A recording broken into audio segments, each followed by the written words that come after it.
Good afternoon from Grand Family Farm. It's September 7th, 2025, about 3:15 in the afternoon, and ready to get some hay. Doc and Odo went over to a neighbor's place to get some hay, so took what we had left off the trailer.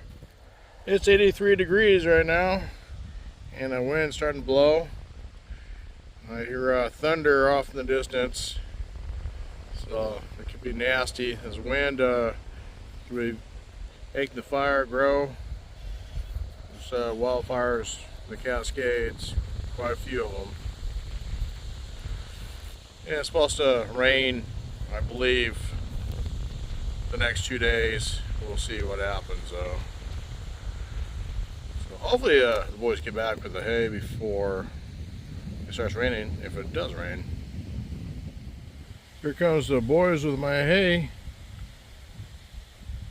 Yep. That's a pretty short haul. And they're back.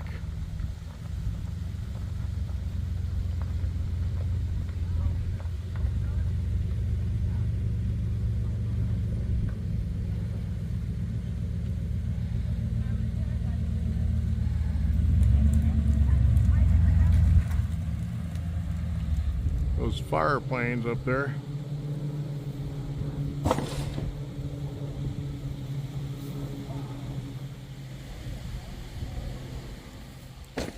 These bells aren't very tight, a little hard to stack. Well, that'll last us a little while. Glad we got hay before I leave on my trip tomorrow. When I bought this hay wagon, I was gonna fix it up so I could just go over to the neighbor's house and pick the hay up out of the field with it, but I never got around to fixing it. So it's a good place to store hay. Maybe one of these days I'll fix it up. It's an old Case hay wagon. It was a kit originally, and I made it into what it is now, which is falling apart. So anyway, that's another project for